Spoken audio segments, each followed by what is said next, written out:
اس کو بوجھ سمجھ کر نہیں دینا، خوشی سے دینا ہے۔ اگر عورت خوشی سے مہر دے رہی ہے کسی کو تو وہ لے سکتا ہے، ورنہ اسے مہر نہیں لیا جائے گا۔ یعنی جو اس کو ملا ہے وہ آگے اپنے شوہر کو تب دے سکتی ہے اپنی خوشی سے۔ اس کے بعد آیت نمبر 5 میں تقسیم ورثہ پر ہدایات کہ وراثت کی تقسیم کس طرح کرنی ہے۔ اگر کوئی چھوٹی عمر میں ہے، علم کم ہے، جنون کی وجہ سے ہے، تو حاکم اس کو نہیں دے گا۔ ان کی ضروریات پوری کی جا سکتی ہیں لیکن مال ان کے سپرد نہ کیا جائے۔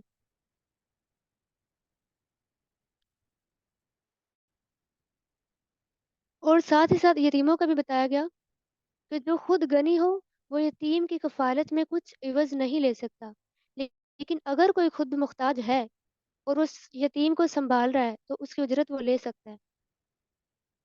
زیادہ عرصے تک ان کا مال اپنے پاس نہ رکھا جائے۔ یہ سارے کام کب ہوں گے؟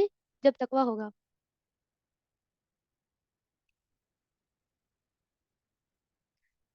اس کے بعد آیت نمبر 8 سے میت کی میراث کے بارے میں بتایا گیا۔ میت کی میراث کی تقسیم کے وقت پاس رشتہ دار جن کا حصہ نہیں ہے یا پھر یتیم ہو تو ان کو بھی اس مال سے بھی دیا جائے۔ مرنے والے کی وراثت فوراً تقسیم کی جائے، لیٹ نہ کی جائے۔ اگر مرنے والے کی بیوی حاملہ ہے تو وراثت کی تقسیم لیٹ کی جائے گی جب تک بچہ پیدا نہ ہو جائے۔ تو مرنے والا جو بچے چھوڑ جائے اگر، تو ان کے آس پاس والوں کو چاہیے کہ وہ ان بچوں کے بارے میں احسان کا رویہ اختیار کریں۔ قولاً سدیدہ، اس سے مراد اگر کسی کو وصیت کی جا رہی ہے تو وصیت کرنے والا غلط وصیت کرے تو جو وصیت سن رہا ہے یا لکھ رہا ہے تو اس کو چاہیے کہ وہ اس کی اصلاح کرے، اچھی بات کرے۔ یاد رہے اولاد کافر ہو جائے تو باپ کی وراثت جو ہے اس میں سے اسے حصہ نہیں دیا جا سکتا۔ اگر بیٹے نے باپ کو قتل کر دیا ہے تو اسے وراثت نہیں دی جائے گی۔ اس کے بعد تقسیم وراثت کے متعلق احکامات دیے جا رہے ہیں۔ لڑکے کا حصہ 2 لڑکیوں کے برابر ہے۔ اللہ تعالیٰ نے عورت پر معاشی ذمہ داری نہیں ڈالی اس وجہ سے کہ اس کو آدھا حصہ دیا جاتا ہے کیونکہ اس کی جو ہے وہ معاشی ذمہ داری نہیں ہوتی۔ اگر مرنے والے کی 2 یا اس سے زیادہ بیٹیاں ہیں تو ان کو 2/3 ملے گا۔ اگر مرنے والے کی صرف ایک ہی بیٹی ہے تو اس کو آدھا ملے گا۔ اولاد کو حصہ ملے گا، اس کے بعد چھٹا حصہ یعنی ماں باپ کا ہے۔ اگر اولاد نہیں ہے تو ماں کو تیسرا حصہ ملے گا۔ اگر اولاد نہیں ہے لیکن بہن بھائی ہیں تو ماں کا چھٹا حصہ ہے۔ تو وراثت تب ہی تقسیم کی جائے گی جب قرض کی ادائیگی کر دی جا چکی ہو، اور پھر اگر مرنے والا کسی کے بارے میں وصیت کرتا ہے تو وہ وصیت بھی پوری کرنے کے بعد تقسیم کی جائے گی۔ پہلے وصیت کا ذکر کیوں؟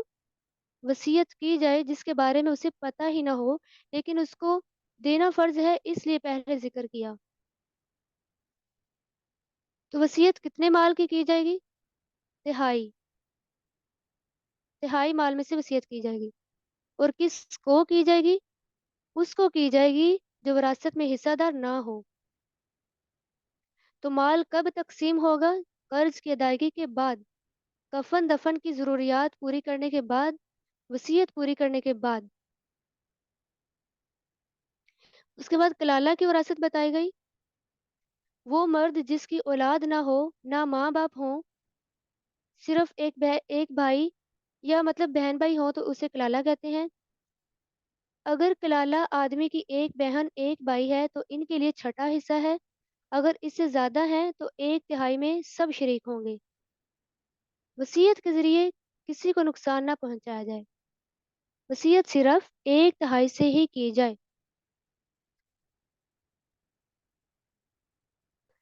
اس کے بعد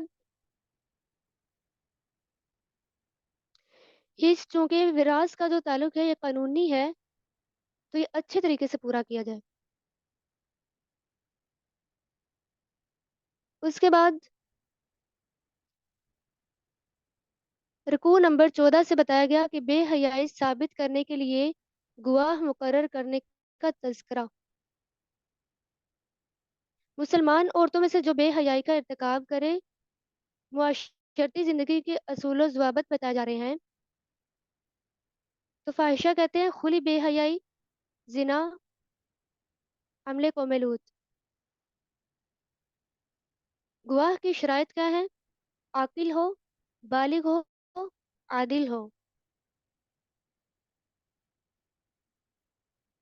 تو 4 عادل شخص گواہی دیں جب انہوں نے عورتوں کو برائی کا ارتکاب کرتے دیکھا۔ مرد گواہی دیں۔ پھر عورتوں کے ساتھ کرنا کیا ہے اگر یہ گواہی دے دیں؟ ان کو گھروں میں بند کر دو جب گواہی مل جائے۔ کب تک؟ موت آنے تک۔ یہ ابتدائی حکم تھا۔ ان کو گھروں میں قید کر دیا جائے جب تک موت نہ آئے، یا اللہ ان کے لیے کوئی اور راستہ مقرر کر دے۔ لیکن یہ ابتدائی حکم تھا، منسوخ ہو گیا۔ عورتوں کا ذکر پہلے اس لیے کیونکہ جاہلیت میں عورتوں نے گھروں کے باہر جھنڈے لگا دیے تھے بدکاری کے لیے۔ تو عمل جو اس چیز کا ہے وہ پہلے عورت کی طرف سے ہی ہوتا ہے، اس لیے عورت کا پہلے ذکر آیا۔ تو 4 گواہ ہوں گے پھر سزا ہوگی۔ اگر 4 گواہ سے کم ہوئے، کسی پر الزام لگائے تو پھر ان پر حد عائد ہوگی۔ تو کنوارے مرد اور عورت کی سزا 100 کوڑے، حد قذف کی جائے گی 80 کوڑے کنوارے کے لیے، اور جو شادی شدہ ہے اس کے لیے 100 کوڑے اور رجم بھی کیا جائے گا۔ رجم کسے کہتے ہیں؟ پتھر مار مار کر ہلاک کر دینا، کیونکہ بے حیائی کبیرہ گناہ ہے، اللہ تعالیٰ کو سخت ناپسند ہے۔ تو اگر یہ توبہ کر لیں تو اللہ تعالیٰ تو توبہ قبول کرنے والے ہیں۔ کس کی توبہ قبول نہیں؟ جو مرتے وقت توبہ کرے یا توبہ کے بغیر مر جائے۔ تو اسی لیے توبہ اپنی زندگی میں وقت آنے سے پہلے پہلے ہی کر لینی چاہیے۔ اس کے بعد آیت نمبر 19 سے حسن معاشرت کا بیان ہے کہ عورتوں کے ساتھ کیسا معاملہ کیا جائے۔ ایمان والوں سے چونکہ خطاب ہے، چونکہ جاہلیت میں وراثت کی طرح فوت ہونے والے کی بیوی کی وراثت تقسیم ہوتی، تو اتنا سخت معاملہ نہ کرو کہ وہ کہیں چلو میں نے یہ مہر تمہیں دیا اور میری جان چھوڑ دو۔ ان سے مال واپس لینے کی ایک شرط ہے کہ اگر وہ عورت بے حیائی کرے یا اگر وہ شوہر کے حق میں کمی کر رہی ہے تو پھر مال واپس لیا جا سکتا ہے۔ تو چونکہ اپنانا کس چیز کو ہے؟ اسوہ رسول صلی اللہ علیہ وسلم کو۔ اس سے پتہ چلتا ہے کہ آپ صلی اللہ علیہ وسلم حسن سلوک کرتے تھے۔ تو اس کے بعد آخری رکوع میں یعنی آیت نمبر 22 سے لے کر آخر تک سوتیلی ماں سے نکاح کی حرمت بیان کی گئی اور حرام رشتوں کا بیان ہوا کہ کن سے نکاح کرنا حرام ہے۔ سوتیلی ماں سے نکاح کی حرمت، زمانہ جاہلیت میں سوتیلے بیٹے جو تھے اپنی ماں سے نکاح کر لیتے تھے۔ ایک بیٹے نے اپنی ماں سے نکاح کر لیا تو آپ صلی اللہ علیہ وسلم نے فرمایا کہ اس کا مال اس سے لے لو اور بیت المال میں جمع کروا دو۔ یہی حرمت تھی۔ اس کے بعد حرام رشتے کہ جن کے ساتھ نکاح کرنا حرام ہے،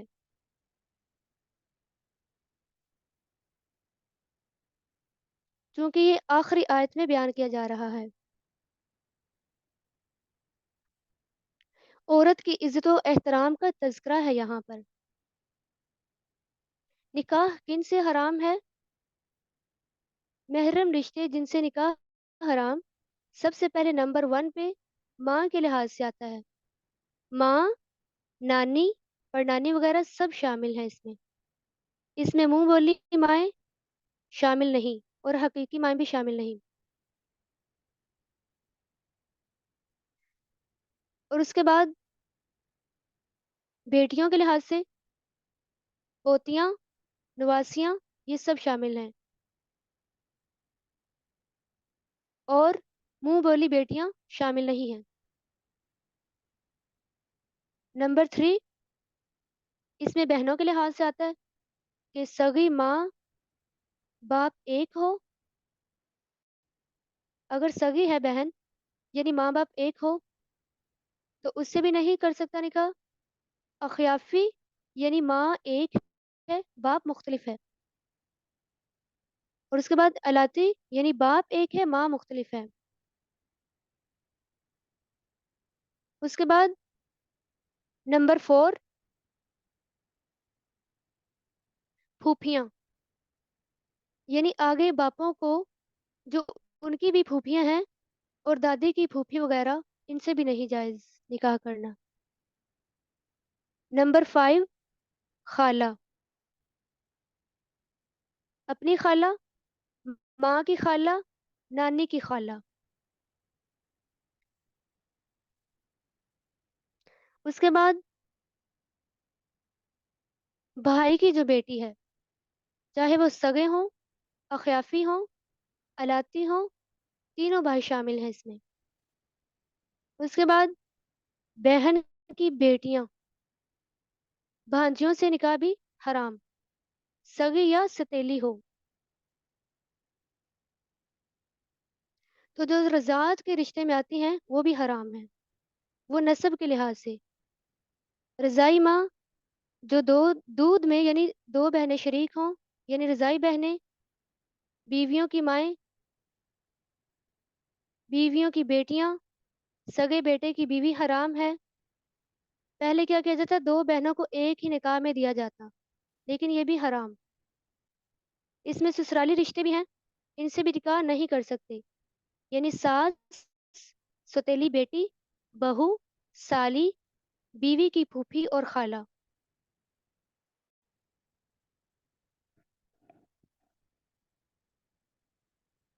تو جو بیویوں کی بیٹیاں تھیں اس میں شرط یہ تھی جن سے ازواجی تعلق قائم ہو،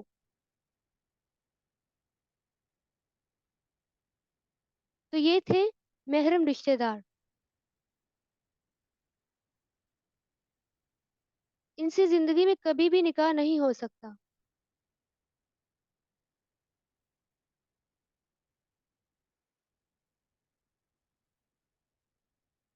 کیونکہ ساس سے بھی نکاح حرام ہے، یہ بھی سسرالی رشتے میں آ جاتا ہے۔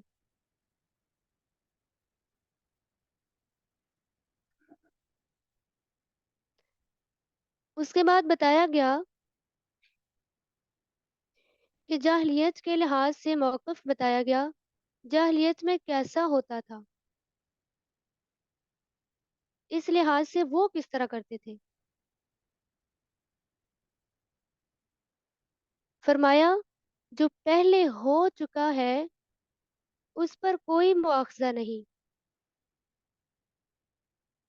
جو پہلے ہو جائے یعنی اگر کچھ غلطی سے ہو جاتا ہے انسان سے اس طرح کا، یا زمانہ جاہلیت میں ہو جاتا تھا، چونکہ ابھی اسلام نہیں آیا تھا، اسلام سے پہلے ایسا ہوتا تھا، تو ہم نے پچھلے بارے میں بھی پڑھا کہ اگر حکم آنے سے پہلے ایسا کچھ ہو جائے تو اس پہ انسان معافی مانگ لے تو اللہ تعالیٰ معاف کرنے والے ہیں،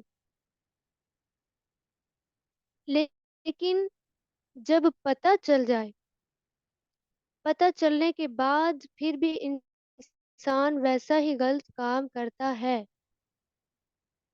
تو پھر اس پہ اس کا مواخذہ ہوتا ہے۔ تو جاہلیت کے لحاظ سے موقف کیا تھا، اللہ تعالیٰ نے فرمایا جو پہلے ہو چکا سو ہو چکا، یعنی جاہلیت میں دو بہنوں کو ایک ہی نکاح میں دیا جاتا تھا، خالہ، بھانجی، پھوپھی، بھتیجی سے بیک وقت نکاح کر لیا جاتا تھا۔ یعنی ایک ہی وقت میں ان سب سے نکاح کر لیا جاتا تھا. تو یہ کب ہوا؟ اسلام سے پہلے. تو اگر وہ معافی مانگ لیں، جنہوں نے بھول چوک کر ایسا کر لیا ہے، تو اللہ تعالیٰ تو معاف کرنے والے ہیں. معاف کرنا تو اس کی صفت ہے. لیکن اگر انسان جان بوجھ کر ابھی بھی ایسا کرے تو پھر اس پہ اس کا مواخذہ ضرور ہوگا. اب حکم آ گیا ہے تو اس کو ماننا ضروری ہے.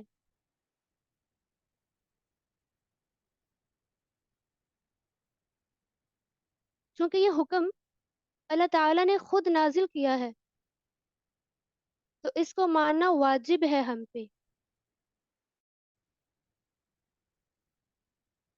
جو پہلے ہو چکا سو ہو چکا. لیکن اب ہمیں اللہ تعالیٰ سے دعا کرنی چاہیے کہ اللہ تعالیٰ ہمیں ایسی چیزوں سے محفوظ فرمائے. تو اللہ تعالیٰ سے میری دعا ہے کہ جو ہم نے پڑھا اس بارے میں، جو پچھلے پاروں میں پڑھا، اللہ تعالیٰ ہمیں اس پر زیادہ سے زیادہ عمل کرنے کی توفیق عطا فرمائے اور ہمیں یہ پیغام آگے بھی پہنچانے کی توفیق عطا فرمائے. وآخر دعوانا ان الحمد للہ رب العالمین. السلام علیکم ورحمۃ اللہ وبرکاتہ.